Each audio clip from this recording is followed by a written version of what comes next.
शुरू करते हैं क्लास 9 चैप्टर 1 एक्सरसाइज 1.3। हमने 1.1 और 1.2 में कुछ चीजें सीखी है, जैसे कुछ नंबर सिस्टम के बारे में, real number, rational number, irrational number. ठीक है, अब देखिए हमें करना क्या है इस एक्सरसाइज में। हमें डेसिमल एक्सपेंशन करना है, मेनली डिवीजन करना है। ठीक है, और डिवीजन करके उसे डेसिमल फॉर्म में कन्वर्ट करना है। और कुछ चीजें ऐसी होंगी जैसे रेशनल नंबर बताने हैं, इरेशनल नंबर बताने हैं। तो देखते हैं पहला क्वेश्चन। तो देखिए पहला question, write the following in decimal form and say what kind of decimal expansion each has. इसमें 6 पार्ट है, तो हमें इन्हें डेसिमल में कन्वर्ट करना है। अब देखिए मेनली 1 या 2 को हम करते हैं, इसके बाद आपको खुद करने हैं। देखिए कैसे भाई डेसिमल एक्सपेंशन करना है, तो कहने का मतलब डिनोमिनेटर से न्यूमरेटर को डिवाइड करना है और डेसिमल में आप जानते होंगे। तो देखिए कैसे, ये 100 है, 36 है। सबसे पहले क्योंकि यहाँ डिजिट कम है तो एक डेसिमल लगा लेंगे। एक डेसिमल का मतलब एक जीरो लगा लेते हैं। ठीक है, और 100 3 जा 300। ठीक है, 0 और 6 पॉइंट लगी हुई है, एक जीरो हम लगा सकते हैं, पॉइंट एक ही बार लगती है। और 100 6 जा 600। तो ये इस तरह से इसका जो डेसिमल एक्सपेंशन हो गया 36/100 का इज इक्वल टू 0.36। देखिए पॉइंट से पहले हम जीरो लगा सकते हैं, लगा लीजिए या मत लगाइए, कोई फर्क नहीं पड़ता, लेकिन डेसिमल एक्सपेंशन नहीं बन चुका है। ठीक है, एक क्वेश्चन हम यहां से देख लेते हैं 1/11। अब देखिए 1/11 का मतलब है 11 से 1 को डिवाइड करना है। जब भी ये डिजिट छोटी होगी तो हमें क्या करना है, एक पॉइंट लगाकर एक जीरो लगा लेंगे। ठीक है, अब देखिए जब हमने पॉइंट लगाई एक जीरो लगा ली, लेकिन अभी भी ये डिजिट इससे छोटा है, तो हम क्या करते हैं, इसके लिए एक जीरो और लगानी पड़ती है। एक जीरो और लगाने के लिए कहने का मतलब जब 2 जीरो लगानी हो एक साथ या 2 डिजिट एक साथ उतारनी हो तो एक जीरो का यूज किया जाता है। अब 109 जा 99। ठीक है, इसे माइनस कर लेते हैं, कितना 1 बचता है। ठीक है, पॉइंट लगी हुई है तो एक जीरो, हम एक डेसिमल से एक जीरो लगा सकते हैं, लेकिन अभी भी डिजिट इससे छोटा है। तो देखिए पॉइंट लगी हुई है, हमने जीरो लगा ली, तो एक जीरो और लगानी पड़ेगी और फिर 11 9 जा 99। ठीक है, फिर 1। आप देख सकते हैं ये प्रोसेस ऐसे ही चल रहा है। इसने एक बात और कही थी, what kind of decimal expansion each है, यानी किस तरह का इनका डेसिमल एक्सपेंशन होगा। इसका मतलब ये है, गौर करिए, देखिए पहले में ये 100 से पूरा डिवाइड हो जाता है डेसिमल में। ठीक है, जो नंबर पूरा डिवाइड हो जाए, एग्जैक्टली डिविजिबल हो जाए डेसिमल में, तो उसे कहते हैं कि इसका डेसिमल एक्सपेंशन टर्मिनेटिंग है। ठीक है, और जो डिवाइड ना हो उसको हम कहते हैं, जैसे कि यहां हम देख सकते हैं इसका जो डेसिमल एक्सपेंशन है सेकंड पार्ट का, वो डेसिमल एक्सपेंशन है 0.0909। इसका मतलब आगे हम देख सकते हैं ऐसे ही चलता रहेगा। तो अब गौर करिए, देखिए इसका जो डेसिमल एक्सपेंशन है इसको हम लिखते हैं नॉन टर्मिनेटिंग। क्लियर है। और एक बात और देखने वाली है कि जो नंबर रिपीट हो रहा है, देखिए नंबर यहां रिपीट होता है 0.090909 इस तरह से आता रहेगा। तो इसका जो हम लिखने का हमारा तरीका होगा 0 तो हमें लगा ही सकते हैं हम पॉइंट से पहले, लेकिन पॉइंट के बाद कौन सा डिजिट रिपीट हो रहा है 09, तो हम यहाँ 09 लिखकर उस पर एक बार लगा देते हैं। इसका मतलब है ये नंबर बार बार रिपीट हो रहा है यहाँ पर। ठीक है, और डेसिमल एक्सपेंशन किसका क्या होगा, नॉन टर्मिनेटिंग, यानी जिसका एंड नहीं हो रहा है, क्योंकि ये चलता रहेगा एंड तक। ठीक है, इसी तरह से देखिए इसे सिंपल फॉर्म में बना लेंगे पहले, 8 4 जा 32 और इसमें ये 1 ऐड करते हैं। ठीक है, तो 32 और 1 33 डिवाइड बाय 8। अब आपको 8 से इसे डिवाइड करना है। ठीक है, जैसे कि हम बता चुके हैं 8 4 या 32 और 1 33 डिवाइड बाय 8, यानी 8 से हमें डिवाइड करना है 33 को। ठीक है, इस बार ये डिजिट बड़ा है तो हम शुरू में पॉइंट नहीं लगाएंगे, 8 का टेबल पढ़ेंगे। 8 4 जा 32, 1 बचता है। ठीक है, एक पॉइंट लगा लेंगे डेसिमल और पॉइंट लगाकर एक जीरो, 8 1 जा 8, 2 बचता है, पॉइंट लगी हुई है एक जीरो लगा लेंगे। ठीक है, 8 2 जा 16, फिर 4 बचता है, पॉइंट लगी हुई एक जीरो लगा लेंगे, 8 5 जा 40। तो आप देख सकते हैं इसका डेसिमल एक्सपेंशन जो हुआ वो हुआ 4.125, यानी टर्मिनेटिंग। ये जरूर लिखना है इसमें कि टर्मिनेटिंग होगा या नॉन टर्मिनेटिंग होगा। क्लियर है? अब तो हो सकते हैं। क्वेश्चन नंबर 6 और देख लेते हैं। देखिए 329 डिवाइड बाय 400। अब हमें 400 से डिवाइड करना है 329 को। अब ये 329 इससे कम है तो हम एक पॉइंट लगा लेंगे और एक जीरो लगा लेंगे, ठीक है। और फिर देखते हैं 4 का टेबल ही पढ़ना है, 0 0 तो हम लगा ही लेंगे। देखिए 4 8 जा होते हैं 32, यानी 14 8 जा होंगे 32 100 0 9 पॉइंट लगेगी, एक जीरो लगा लेंगे, ठीक है। 4 2 जा 8 0 0 एंड 1, ठीक है, पॉइंट लगी है। फिर एक और जीरो लगा सकते हैं क्योंकि जब तक ये डिजिट छोटा रहेगा इससे तो एक जीरो लगाते ही चलेंगे। तो 4 2 जा 8 800 हो गया, 0 0 एंड 2 पॉइंट लगी, एक जीरो लगा लेंगे। और 4 5 जा यानी 405 जा 2000। इस तरह से इसका डेसिमल एक्सपेंशन हुआ हमारा 0.8225, जो कि है टर्मिनेटिंग। क्लियर है? इस तरह से हमारे 3-4 क्वेश्चन हो गए, बाकी 2 आपको खुद करने हैं। अब चलते हैं क्वेश्चन नंबर 2 पर। देखिए हमारा क्वेश्चन नंबर 2 है, you know that 1/7 is equal to 0.14285 bar. Can you predict what the decimal expansion of 2/7, 3/7, etc. 6/7 are without actually doing the long division? If so, how? देखिए कहने का मतलब, देखिए 1/7 का डेसिमल एक्सपेंशन दिया गया है 0.14285 बार। इसका मतलब है जब हम 7 से 1 को डिवाइड करते हैं, डेसिमल निकालते हैं, डेसिमल में एक्सपेंशन करते हैं, तो ये आता है, यानी 14285 बार रिपीट हो रहा है ये नंबर 7 तक, बार बार यही आएगा, जैसे हम क्वेश्चन नंबर 1 में देख चुके हैं, यानी नॉन टर्मिनेटिंग इसका डेसिमल एक्सपेंशन है। अब इसने कहा है हमें without doing any long division, long division तो करना नहीं है, बिना लॉन्ग डिवीजन के इसकी वैल्यू बतानी है, 2/7 की क्या होगी, 3/7 की क्या होगी, इसकी हेल्प से। बहुत इजी सा क्वेश्चन। देखिए 2/7 की क्या वैल्यू होगी, इसके लिए हम क्या करते हैं, पहले 2/7 को समझना होगा। देखिए इसका मतलब है 2 × 1/7, ठीक है। जो ये नंबर है इसे अलग हटा लीजिए। देखिए जब हम इसकी मल्टीप्लाई करेंगे 2 1 2/7 वही आ जाएगा। क्लियर है? इसका मतलब ये हुआ कि 2 मल्टीप्लाई, जो 1/7 की वैल्यू दी गई है 0.14285 बार, इसकी इसमें मल्टीप्लाई कर लेते हैं, जो भी होगा वो 2/7 की वैल्यू निकल के आ जाएगी। देखिए 7 2 जा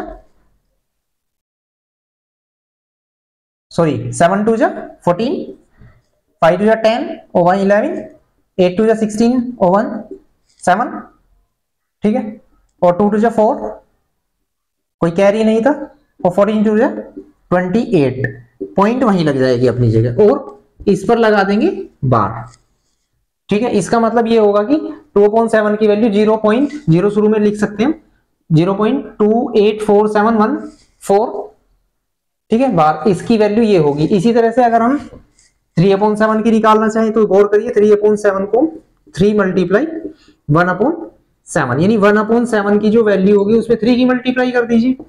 यहां पर यही 14285 बार, जो भी होगा वो आपका आंसर हो जाएगा। बार उतने ही डिजिट पर लगा देनी जितने पर यहां लगी हुई है। इसी तरह से हमें 4/5 की निकाल देनी है, 5/6 की, सॉरी 4/7 की, 5/7 की, 6/7 की। चाहो तो 6/7 की हम देख लेते हैं। तो इसका मतलब क्या होगा, 6 × 1/7, यानी 6 × या 1/7 की वैल्यू रखेंगे 0.14285 बार, इज इक्वल टू क्या वैल्यू होगी इसकी, देखिए 6 5 जा 7 6 जा 42, ठीक है, 6 5 जा 30 और 4 34, कैरी 3, 8 6 जा 48 और 49 50 51, कैरी 5, 6 2 जा 12 और 5 17, ठीक है। और 6 4 जा 24 और 1 था हमारा कैरी, 24 और 1 25 और 2 कैरी, 6 1 जा 6 और 7 8 और पॉइंट यहां लग जाएगी और बार इस पर लग जाएगा। इस तरह से हमें 6/7 की वैल्यू यहां पर मिल जाती है। ठीक है, तो इसने पूछा था without actually doing the long division, बिना लॉन्ग डिवीजन के हमने इनकी वैल्यू निकाल दी है। कुछ क्वेश्चन जो बचे हैं ये खुद करने हैं, हाउ सो, इफ सो, अगर ऐसा है तो कैसे, देखिए हम कर चुके हैं इस क्वेश्चन को। ठीक है, इसके बाद हम क्वेश्चन नंबर 3 पर चलते हैं। जो थर्ड है मोस्ट इंपोर्टेंट क्वेश्चन है, इसमें से कोई सा भी आ सकता है, एग्जाम में आ जाता है अक्सर। Express the following in the form of p by q where p and q are integers and q not equal to 0। देखिए ये फॉर्म, ये डेफिनेशन हमने पढ़ी थी जी कि किसी भी नंबर को p by q में लिखा जाए and q not equal to 0, इसका मतलब है कि वो रेशनल नंबर होगा। कहने का मतलब इन नंबरों को हमें रेशनल में कन्वर्ट करना है। ठीक है, p अपॉन q की फॉर्म में बनाना है। अब देखिए इसका फर्स्ट पार्ट है, मान लीजिए हम लेट करते हैं x इज इक्वल टू 0.3 बार। अब बार का क्या मतलब था, जैसे कि हम बता चुके हैं x इज इक्वल टू बार का मतलब था 0.3333 और डैश डैश, यानी ये किसी डिवीजन में ये लगातार यही नंबर रिपीट हो रहा है। ठीक है, क्लियर है। अब देखिए ऐसे क्वेश्चन होगा, ये 3 पार्ट जो है इनको करने का तरीका आपको ये ध्यान रखना होगा। इसे इक्वेशन नंबर हम 1 एज्यूम कर लेते हैं। इसके बाद आपको ये ध्यान रखना है कि कितने नंबर रिपीट हो रहे हैं। ठीक है, how many digits are repeating there, जैसे कि यहां सिर्फ 1 डिजिट रिपीट हो रहा है, सिर्फ 3 ही तो रिपीट हो रहा है। तो अगर 1 डिजिट रिपीट हो तो हमें 10 से मल्टीप्लाई करनी है, अगर 2 डिजिट रिपीट हो तो हमें 100 से मल्टीप्लाई करनी है, अगर 3 डिजिट रिपीट हो तो हमें 1000 से मल्टीप्लाई करनी है। इस तरह से आगे बढ़ते चलेंगे। कहने का मतलब इसमें देखिए 1 डिजिट ही रिपीट हो रही है तो हमें 10 से मल्टीप्लाई करना होगा बोथ साइड। तो हम यहां लिख सकते हैं multiplying by 10 both side in equation 1। ठीक है, अब हम 10 से मल्टीप्लाई करते हैं। देखिए यहां पर 10 से मल्टीप्लाई करेंगे तो 10x हो जाता है। क्लियर है। अब जब 10 से इसे मल्टीप्लाई कर रहे हैं, देखिए 10 से जब हम करते हैं जितनी जीरो होंगी, जैसे कि 10 है तो एक डिजिट जो डेसिमल है एक डिजिट इधर आ जाएगी, इस डायरेक्शन से इस डायरेक्शन, यानी लेफ्ट से राइट की तरफ चली जाएगी। तो पॉइंट यहां है, पॉइंट यहां आ जाएगी, यानी 3.333 डैश डैश। क्लियर है, ये इक्वेशन नंबर हमारी 2 हो जाती है।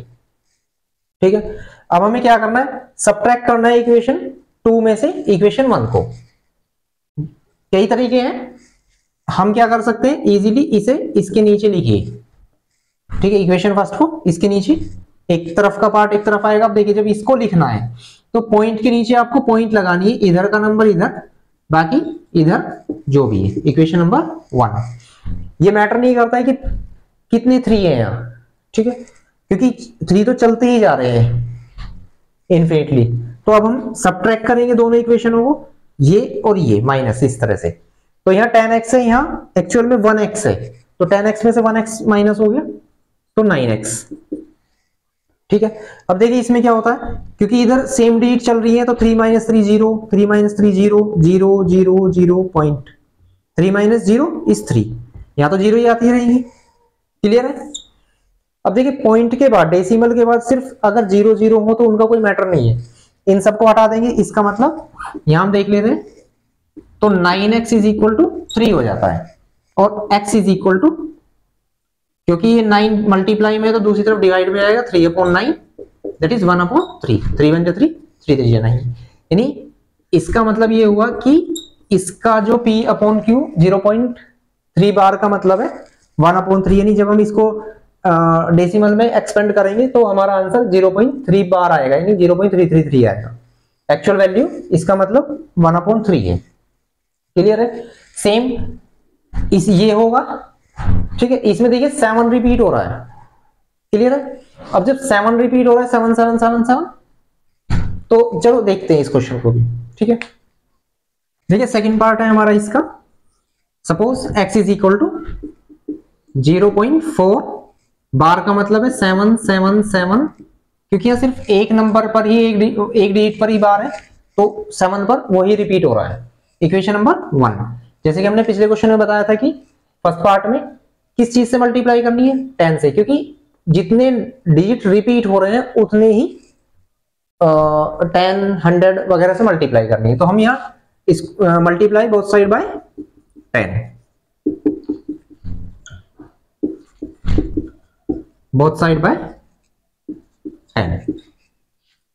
तो देखिए यहां पर क्या हो जाता है 10x, 10 से मल्टीप्लाई करेंगे, डेसिमल इधर आ जाएगी तो ये हो जाएगा 4.777 डैश डैश, ठीक है। और ये इक्वेशन नंबर 2 हो जाएगी। दोनों को सब्ट्रैक्ट करेंगे, इसके नीचे लिख सकते हैं x को इसके नीचे, और देखिए 0 पॉइंट के नीचे पॉइंट लगाना है आपको, और 477 डैश डैश, ठीक है। यहां पर उतने ही डिलीट कर लेंगे जितने हाईएस्ट हैं, जैसे कि 0.7771। इक्वेशन 1 थी, दोनों को सब्ट्रैक्ट करेंगे तो 10x में से सिंपल 9x, क्योंकि 1x माइनस हो गया। अब देखिए यहां पर 0, 7 माइनस 7 0, क्योंकि इधर तो 7 7 है, 7 माइनस 4 इज 3.4, ठीक है। पॉइंट के बाद लास्ट में 0 0 का कोई मैटर नहीं है, तो यहां देखेंगे इसे, तो ये हो गया 9x इज इक्वल टू 4.3, ठीक है। अब ये कहा जाएगा x is equal to 4.3 divide by 9, ठीक है, डिवाइड में जाएगा। डेसिमल कैसे हटाई जाती है, पॉइंट के बाद जितने डिजिट है उतनी 0 लगा दी जाती है, पॉइंट खत्म। तो x की value 43 divide by 90 is the correct form of 0.47 बार, ठीक है। ये इसी को जब इससे डिवाइड किया जाता है तो डेसिमल एक्सपेंशन में ये आएगा, ठीक है। तो क्वेश्चन नंबर 3 आपके लिए क्लियर है। इसके बाद हम क्वेश्चन नंबर 4 देखते हैं। देखिए क्वेश्चन नंबर 4 काफी इंटरेस्टिंग है। एक्स पे 0.999 dash dash dash in the form of p by Q. अभी हमने क्वेश्चन नंबर जो 3 किया था उसमें भी हमें एक्सप्रेस ही करना था किसी भी रिपीटिंग नंबर्स को in the form of p by q, ठीक है। यहां भी वही करना है बिल्कुल। But are you surprise by your answer? Answer check करने के बाद पता चलेगा। With your teacher and classmates discuss why the answer make sense. देखिए करना वही है कि x is equal to, suppose assume कर लेंगे, ठीक है, x is equal to 0.9999 dash dash. Equation number 1 बिल्कुल सेम तरीके से जैसे हमने 0.3333 को किया था। कितने नंबर रिपीट हो रहे हैं यहां पर? 9, सिर्फ एक ही डिजिट रिपीट हो रहा है, ठीक है, जो कि है 999। तो किससे मल्टीप्लाई करनी है? मल्टीप्लाई बाय 10 बोथ साइड, ठीक है, इन इक्वेशन 1। तो जब 10 से मल्टीप्लाई करते हैं दैट इज 10x, और 10 से मल्टीप्लाई करेंगे एक डिजिट इधर आ जाएगी डेसिमल, तो 9.999 डैश डैश। Equation number 2। अब इक्वेशन 2 में से 1 को सब्ट्रैक्ट कर देंगे, माइनस कर देंगे, तो x इज इक्वल टू, अब देखिए इसको इसके नीचे बिल्कुल उसी तरह से लिखना है 0.999 डैश डैश। 10x में से x माइनस होंगे 9x, यहां माइनस के साइन लगा सकते हैं या लगाने ही है। इसमें से देखिए 0.9 क्लियर है। यहाँ तो सब 0 बचता है, 9 माइनस 9 0, 9 माइनस 9 0, बट यहाँ 9 माइनस 0 इज 9। पॉइंट के बाद 0 इनवैलिड, तो 9x इज इक्वल टू 9। अब ये कहा जाएगा, यहां पर देखते हैं, ये जाएगा डिवाइड में, यानी x is equal to 9 by 9, ठीक है। इससे कैलकुलेट हो गया 1, तो x की वैल्यू 1 आ गई। अब देखिए ये कह रहा है are you surprise by your answer? Yes we surprise. क्यों? क्योंकि 1 की वैल्यू इज इक्वल टू 0.9999। ये मैटर है इसमें कि क्या, जैसे हमने पिछले क्वेश्चन में कहा था 0.3 बार का मतलब था 333 का मतलब था 1/3, क्योंकि इसको जब हम इससे डिवाइड करेंगे तो एग्जैक्टली यही आएगा 0.3333 इस तरह से। लेकिन यहां हम 0.999 को जब हमने कैलकुलेट किया, सॉल्यूशन किया, तो ये इज इक्वल टू 1 आया, ठीक है, तो सरप्राइज तो है ही। अब रीजन क्या है इसका, देखिए मान लीजिए वैसे हम ये लिखते हैं लगभग 0.9999 को डैश डैश, ये अप्रोक्सीमेटली इज इक्वल टू 1 होगा। ठीक है, क्योंकि जैसे जैसे ये 9, क्योंकि यहां तो 9 की डिजिट अनलिमिटेड है, ठीक है, और ये बिल्कुल क्लोज होता है 0.999। जैसे हम 999 को और आगे बढ़ाएंगे तो ये इसके बिल्कुल क्लोज चला जाता है, यानी नियरली अराउंड हो जाता है इसके, है ना। और इनका जो डिफरेंस है भाई, मान लीजिए हम दोनों में कितना डिफरेंस है ये पता करना चाहते हैं कि इन दोनों में कितना डिफरेंस है। इन दोनों में माइनर सा डिफरेंस है, लाइक जितने भी हम 9 लगाएंगे डैश डैश, ठीक है, तो इनमें डिफरेंस देखिए बहुत ही कम होता चला जाता है। लाइक जैसे हम 1 में से ये माइनस करेंगे तो 0.00000 है ना, डैश डैश इस तरह से कुछ आता रहेगा। अब ये जो है इतना छोटा सा नंबर है, बहुत ही छोटा होगा, यानी इन दोनों का जो डिफरेंस है बहुत ही माइनर सा है, इसलिए हम इस चीज को नेग्लेक्ट करते हैं और इसको इज इक्वल टू 1 मानकर चलते हैं। तो हमारा जो आंसर होगा इसका 1 की वैल्यू के समथिंग होगा ये, ठीक है। तो बस ये था हमारा, और इसमें कुछ है नहीं, इसके इक्वल हम मान लेते हैं इसे, क्योंकि ये लगभग इन दोनों का डिफरेंस बहुत ही माइनर सा है, ठीक है।